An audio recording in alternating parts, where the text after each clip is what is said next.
What's up, what's up? It's time for Done Way Past Funny with your host, G.D. Fenderson. Join us as we discuss the art, science, and business of comedy with comedians and comedian adjacent. With this episode's guest, John Kenneth. It's time to get down and get dope with Done Way Past Funny.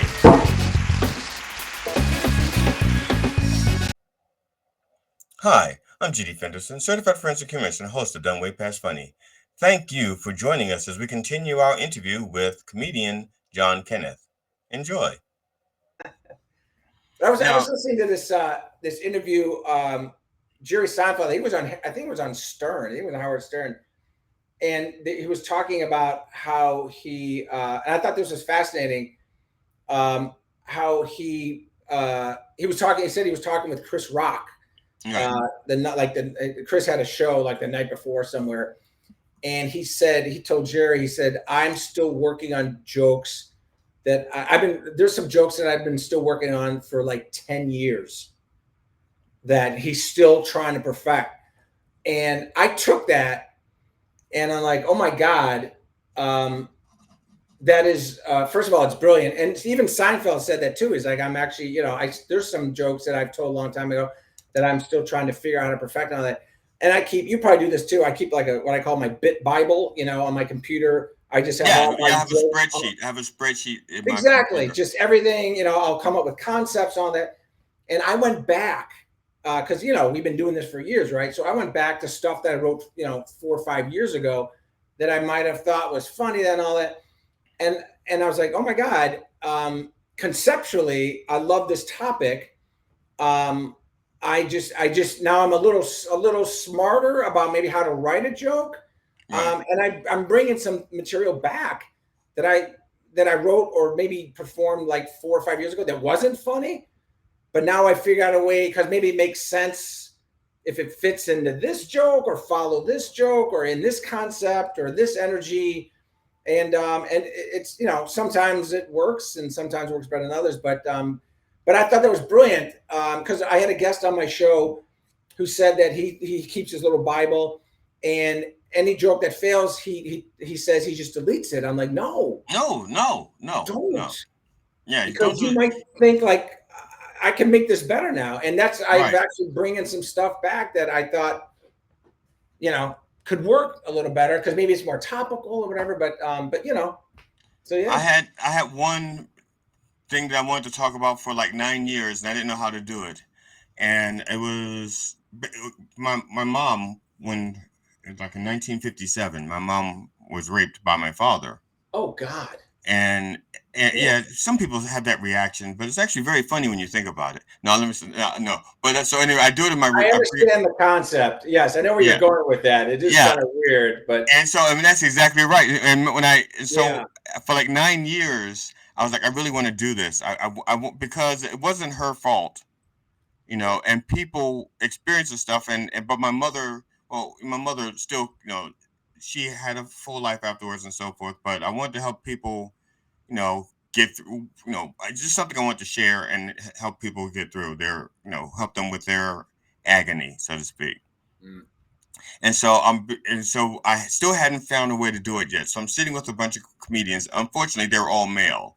And I go, there's this thing I'm working on about my mom being raped. And they go like, oh no. And they're like, no, one guy goes, my ass just tightened up. You just saying that, he goes, you can't do that. You can never do that.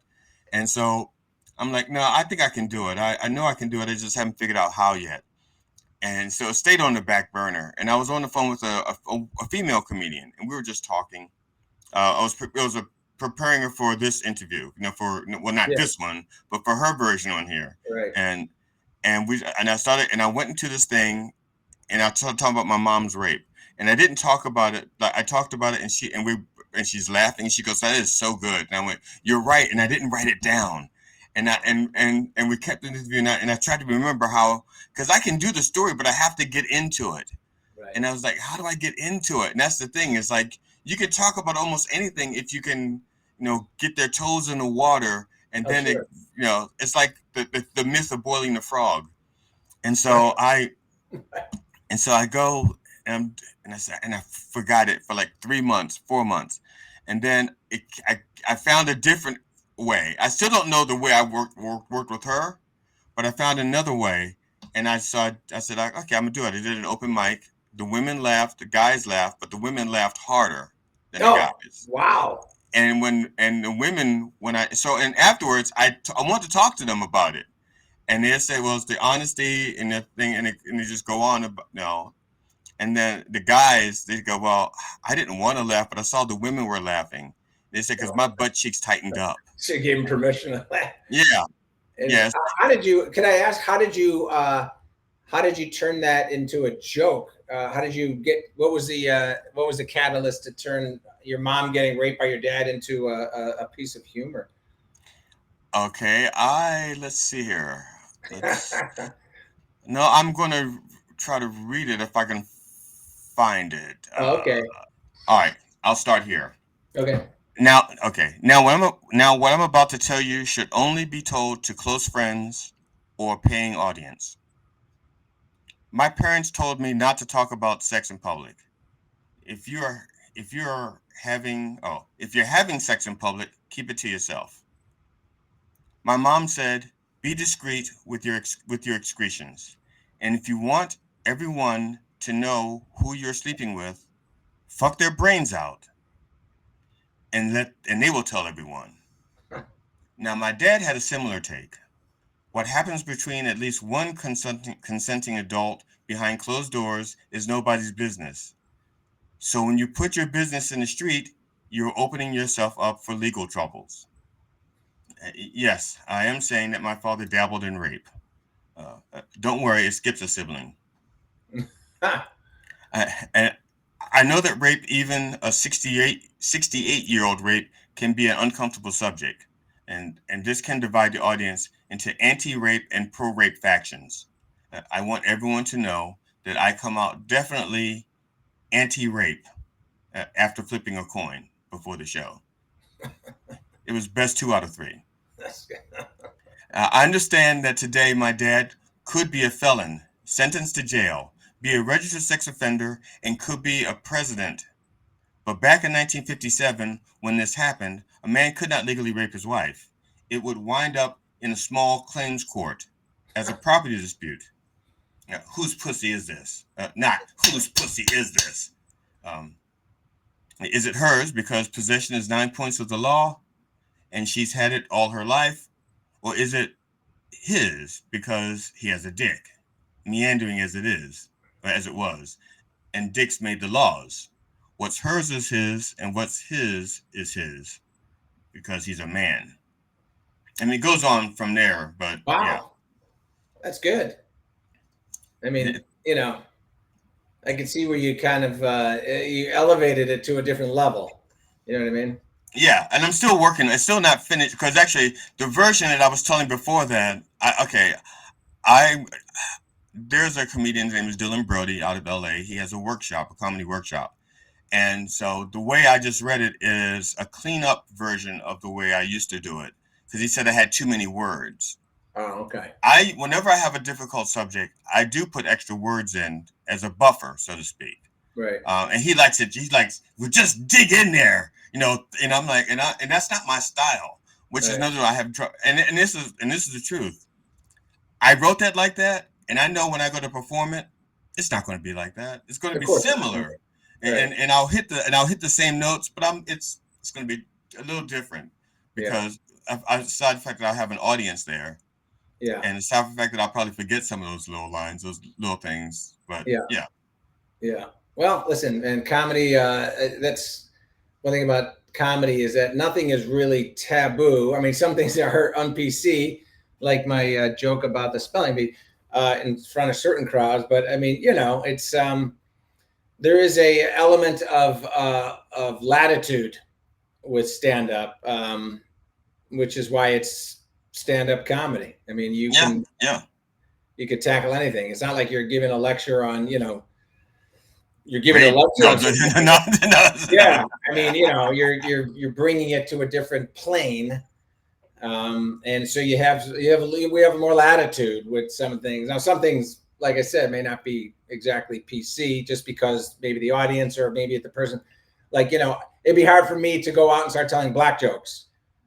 Because first of all, they wouldn't be funny. I would start with gray jokes and work my way into black. But that's Gray just would probably be a little bit easier, but I mean, there's certain things that I just, if I started telling off-color jokes about minorities, people would just feel like so there's a line, so that's why when I first started out, I didn't do anything about me, because I thought like I was doing things on like, just observations about anything, but I wasn't touching me in terms of being self-deprecating or anything about, not saying that, not that I was getting like personal about my personal life, but even just talking about marriage and kids and all that, because I thought like, and then I realized after watching all these comics and watching the audience, that's what people want to hear.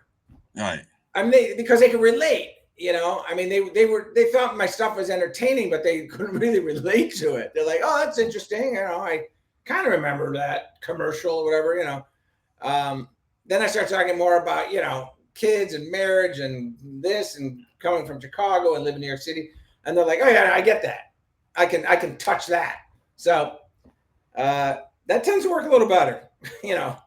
Now, and 5 years in, how did you view comedy when you started it, and what do you think of it now? Well, I started it by taking a class. Yeah, but how did you view it? Your perception of comedy. How has your perception of comedy and the business of comedy changed compared to when you first started, and how you see it now? Well, it's improved a lot because I've gotten a lot better at it. It's definitely it's a craft, right? It's an art, and it's a lot of word economics. It's a lot of cadence. It's obviously the material and all that. So even when I started out, and like the stuff a couple of clips you played, that's some like really early stuff, and I was getting some nice laughs. And I've come a long way even since then. But I was never discouraged going into this. I was never going into this thinking I was going to have a Netflix special. Like, my goal was, boy, if I can get that Netflix special. So my goal is just to enjoy what I'm doing, maybe perform, get better at what I do, perform in front of different crowds.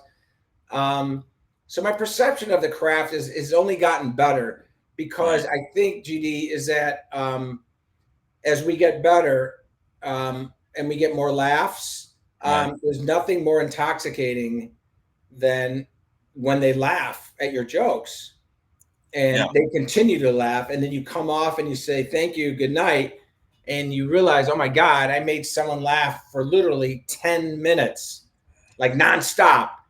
And that is like a drug. Yeah. I mean, I could see why comics why we like to do this. No one wants to go out there and bomb, and it's easy to give up, because you come out like, well, that sucked. And, you're like, boy, if I could just suck for the rest of my life. But,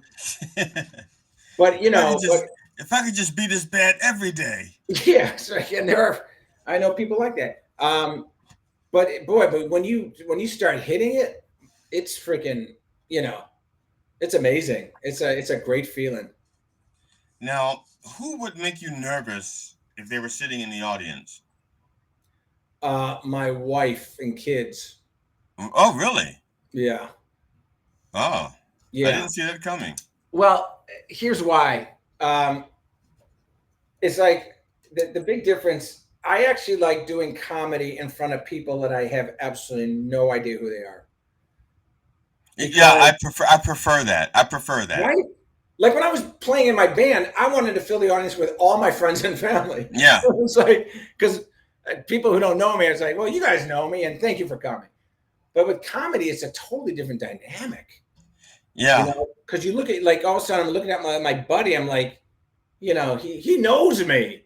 He's not going to laugh. He's just like, yeah, I've heard that one before. It's like, I don't want any of that. I just want fresh faces. I don't know who this guy is. And if I laugh, that's great. And that, to me, like, I know it's nothing rewarding. I mean, I love my wife and kids, but it's not as rewarding making them laugh as it is like some total person I've never met in my entire life. Yeah, I prefer to have total strangers. Right. It's far easier for me to have total. I remember I was doing a gig again. This is like probably yeah. This is a 90-minute show, and I'm doing this bit, and a guy that I've known since I was like 8 years old was in the audience, and so I was probably like 58 or 59 at the time. Oh So man. I've known him for like 51 years, and Right. he's sitting in the third row, and Oh, I start this little story. And then I realized about one third of the way through, it's like, holy shit, he's going to think this is about him because ah, this sounds like him. But I said, I already started the fucking story. I got to finish it. And the more I talk, the more goes back, and the more I can see, oh, he thinks this is about ah, him. Fuck. And he's like, and he that's starts to funny. close up, That's good. and I'm like, fuck, he thinks it's about him. And That's there's no funny. way I can convince him that I just made this up. That's You too know, at least funny. I thought I made it up. Now, did I write this about him subconsciously? Yeah. No, actually, it just so happens I was telling the story about somebody else, but they just did the same thing, just 20 years apart. You know, 30 years Right. apart. You know, Exactly. you know, they both. You know, Exactly. And plus, it's like there's a big difference. oh man, Like there's a big I difference. Like there's a big difference. Like coming out of a show and you're like your friends going, "Oh, you're great." It's like you were gonna say that anyways, weren't you? Even if I sucked, because I know you wouldn't come in and go like, "Dude, you suck."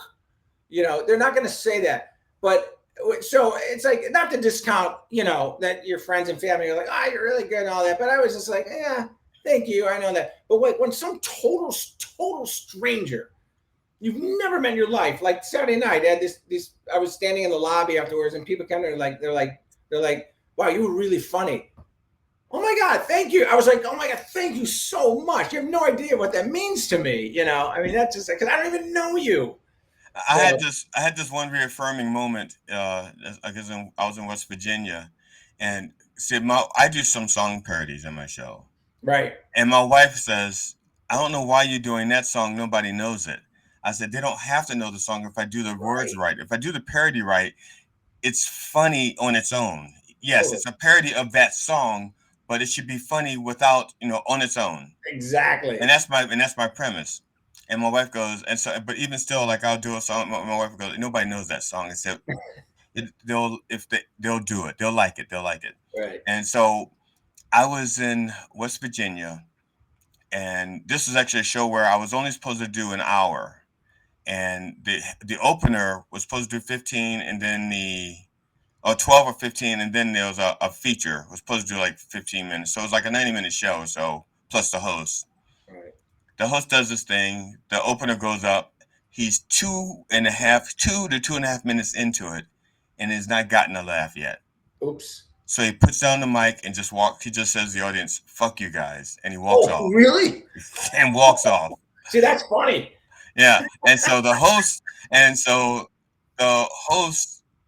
says to me, um, the feature isn't the feature stuck in traffic. Oh no, no.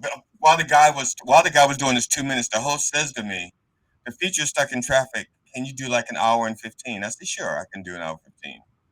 And then the guy goes 2 minutes in, he goes, fuck it. And he puts the thing down.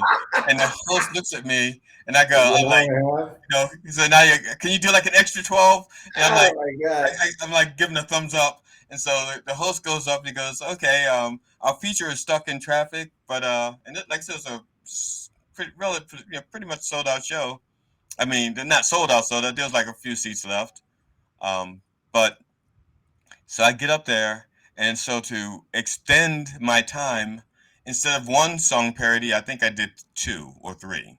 Okay. But one of the song parodies I'm in West Virginia, is a Stevie Wonder song, or it's Now, based which on a one? Stevie Wonder song. And the actual Stevie Wonder song is Just Enough for the City. Oh, just Okay. enough for the city. Yeah. Now, Yeah. so what I do is I tell a short story before the song to set it up. Okay. And and so I tell the story about about the song. It gets laughs, and I do the song, and the song itself is called "Just Enough Because She's Pretty," and it's about a guy who is telling little lies to this woman, but not big lies, just enough because he really likes her, and she wants him to like him as that she wants to think that he's got something going on. So he tells these little lies, but just enough because she's pretty. And that's the whole premise of the song. That's good. So I do the song, and when the show is over with, this guy comes up to me and he goes, he and his wife. He says, I don't know who that Stevie Wonder fella is, but that song was pretty good. I didn't know Stevie Wonder was. Right, and so I'm staring at him because I'm thinking he's fucking with me. Right. Yeah, I know it's I know it's West Virginia, but he's fucking with me, right? And so I'm staring and I'm waiting for the punchline. I'm waiting. And his wife looks at him and goes, so, no, he really doesn't know who Stevie Wonder is. And I thought, well, okay, but he liked it. He said the song was funny, even though he had no idea who Stevie Wonder is. Well, so now we know there's two people that have never seen Stevie Wonder in concert. That guy and Stevie Wonder. Now, and the thing is that one of the jokes I told, and now I understand why he didn't get it was funny. My mom used to do. She used to be a campaign fundraiser back in the late '60s, early '70s. And local one of the local fundraiser. Local in Maryland, for Maryland and Baltimore area. There was some state elections, but she did it in Baltimore area. Her and my aunt were campaign fundraisers, and there was one benefit she did. And I think Stevie Wonder was there. No, I think Stevie Wonder was there. Aretha Franklin was there. Wow. Richard Roundtree was there. And so, but I wasn't there because my mother thought I would embarrass her in front of them. So, and my brother wasn't allowed to go because somebody had to babysit me. Oh, and so my brother hates my fucking guts because my family, my sister got pictures with Stevie Wonder, my mom, my aunt, the family, they all got pictures with Stevie Wonder, Aretha Franklin, and my brother's like, motherfucker, I had to watch you, and so he really hates me. And so a young Stevie Wonder, young Stevie Wonder, because this is like 1970. Oh, yeah. He was still blind, but he was young. Oh, of course. But we had these, so we had, and I'm going to show you this because you probably remember this. We had all these slides. Slides. Yes. Of course. And so I was digitizing them and making them and putting them. I was digitizing them so that the rest of my family could have them. That's right. Otherwise, they all have to come to my house and we watch it this way. Yeah. So I digitized the slides, put them all on CDs, and send them out to my cousins, the ones that were all the same age. And so, and then the pictures of my mother and Stevie Wonder, I get printed out. Right. And I take them over to my mother. I said, "Oh, Mom, here, so I found these in the slides, so I printed these out for you because I thought you might want to see them." And my mother is totally unfazed. My mother's looking at the pictures and she's doing like this. She's like, "Oh yeah, me and Stevie Wonder, yeah." Jeez. Yeah, that's wow. Me and Aretha Franklin, yeah. Oh my God. Oh yeah, that's me and Richard Roundtree, yeah. Mm-hmm. Shaft. Oh yeah, look at that. That's me and Senator Mitchell. Mm-hmm. Yeah. I saw his kids.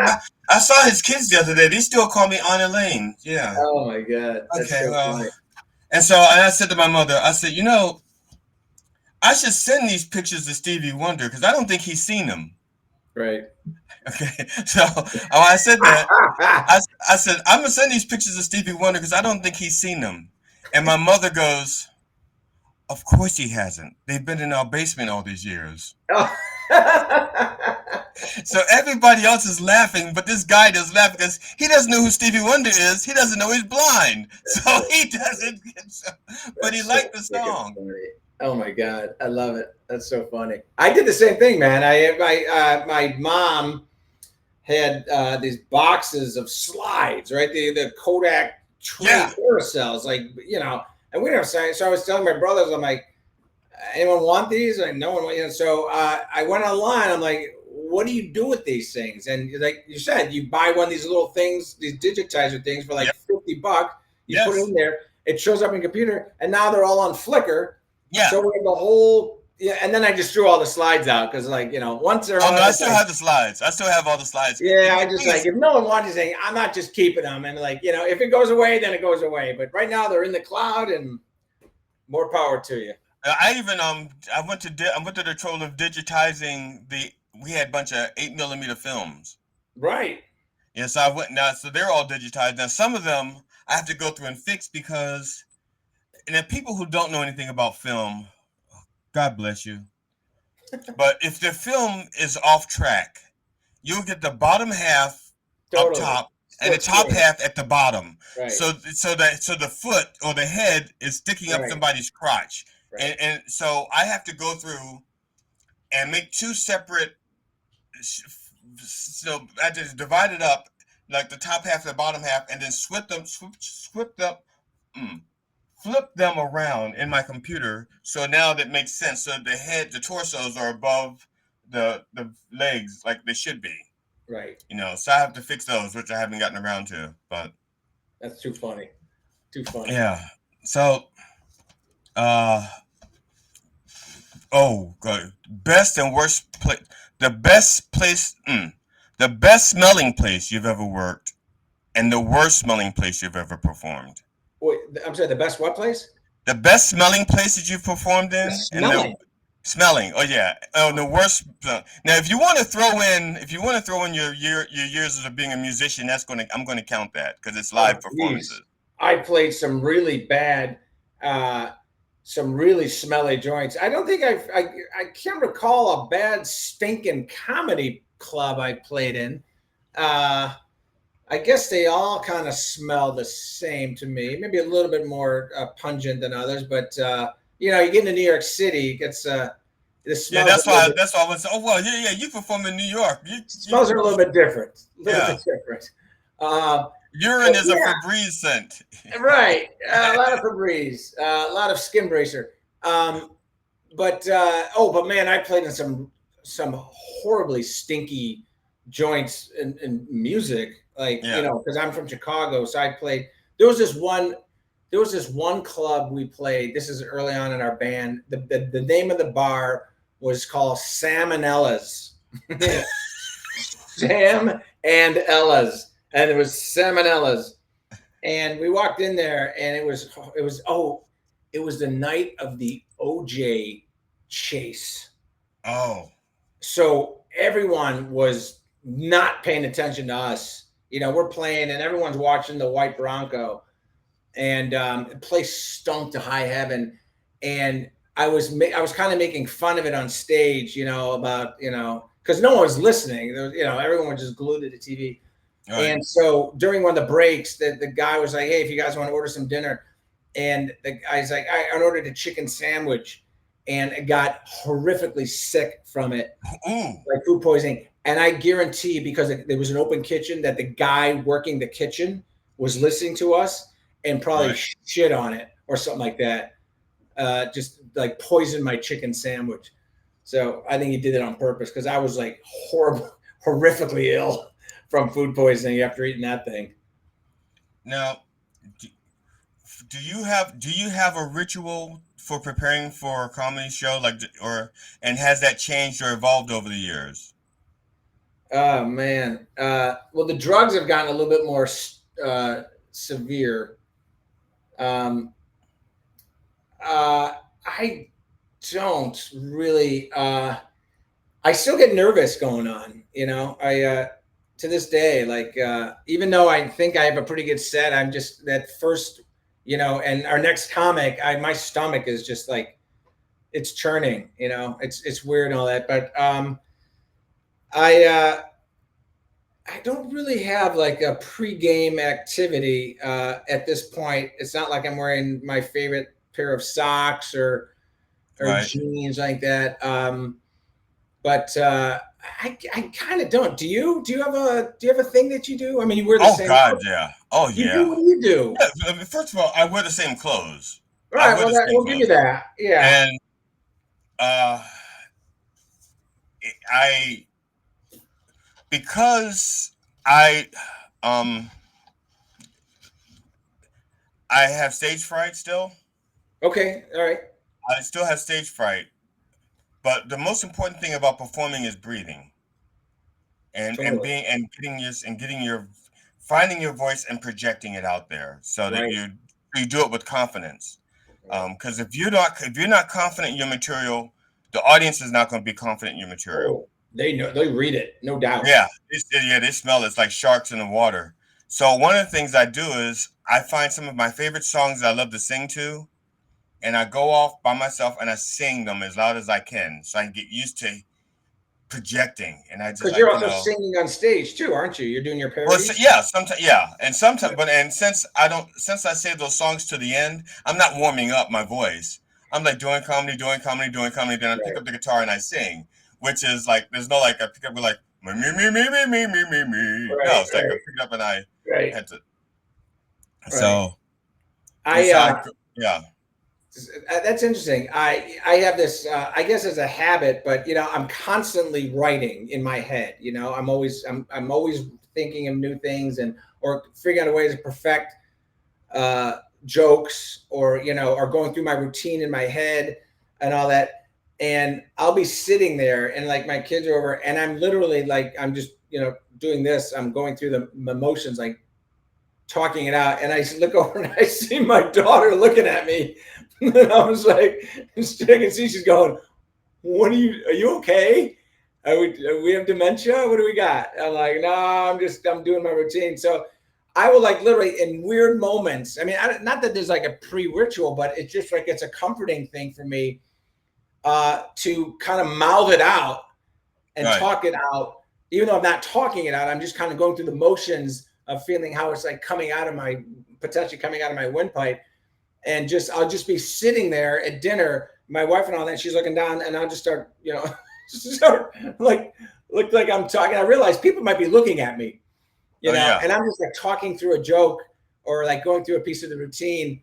Cause I'm just much more comfortable kind of like hashing it out through my mouth without actually saying it out loud. Oh It yeah. probably looks really weird. Hi, I'm GD Fenderson, Certified Forensic Humorist and host of Done Way Past Funny. Thank you for watching our continued interview with comedian John Kenneth. And please come back to watch more of our interview with John Kenneth. And when you come back to join us, bring a friend.